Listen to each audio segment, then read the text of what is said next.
Welcome back, ladies, to part 2 of the 4-part series on post-show depression. Another area that pops up with post-show blues is feeling lost and wondering what are those next steps. I think that there are 2 pieces to this part. One is that you don't have a goal anymore. And you've all heard that life is the journey and not the destination, right? So a good part of your time has been on your journey to the stage. Once you reach that destination, you can kind of feel lost when you don't have a goal to work on anymore. Now, the other piece is that you likely didn't have a plan for what happens after the show. You've been way too engrossed in the process, and that is completely understandable. I've been there too. So, there's so many things to think about and be working on. And when it's over, you're like, oh, what do I do today and tomorrow? I usually do all these things and count the food and do the workout, and I'm not sure what to do. So when you don't have a plan for afterwards, you could feel kind of blindsided and lost. We can counter some of the anxiety that comes with this lost feeling by having a plan and setting new goals. So in that first week, though, after the show, what I would suggest is that your goal and your plan be to just sit with what you've been through during the prep. Good and bad, strength and stress. Writing it all out can be super helpful. And if you've never journaled before, or even if you have, I challenge you to a mind dump. Just get it all out, put it all on paper, whatever it is. It doesn't need to be a literary work of art. Nobody's going to see it but you. But when you really take some time to reflect and journal all your thoughts, you'll find the clarity that you need to move forward to the next steps. That mind dump it kind of frees you. You don't realize what it does until you actually sit down and do it.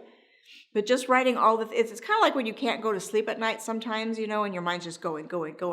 If you just pull out some paper, write it all down, even if it's not making sense, you just feel a sense of relief, and then you can go back and look at it and go, oh, okay. Now you can assess, was some of that silly, was some of that wow, I need to work through that? Do it. Take some time to do that and really notice what you can get out of that, okay? Now, the next step after that would be to create a vision of your life, and this can be an extremely helpful tool as well, okay? And no, it doesn't need to take hours. Just a simple, concise statement that you can use as a guidepost for direction in your life. Also, you know what? Take time to relax and do fun things. Do you remember fun things? Things like coffee with friends, hiking, dancing, whatever brings you joy. Your brain needs a break from stressing out. And yeah, I know life doesn't stop for you. You still have the kids and work and your partner, but take the time out to regroup, okay? After a week or two, you'll be able to come back with fresh eyes and a renewed spirit, and then you'll be all fired up about it. Now's the time to go ahead and plan for that next show or adding completely different goals that are meaning to you. Don't jump in so fast. So your takeaway from section 2 of the Post-Show Blues series: when you feel lost, develop a new vision and a plan for your life. Get excited about this new phase. And once you integrate your new goals, you'll be ready to show up for yourself again in a big way. Be sure to watch for the next 2 videos where I talk about body image and self-talk and give you easy, workable solutions. Go ahead and take some notes from today if you need to, so that you can turn these ideas into habits. Remember to be strong in your journey. Know that what we talked about today is normal, okay?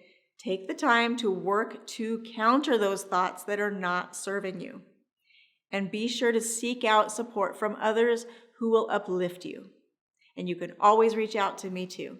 Thank you guys so much for watching today. I do hope you found this helpful. Let me know in the comments how this resonated with you. And I'll see you next week for part 3.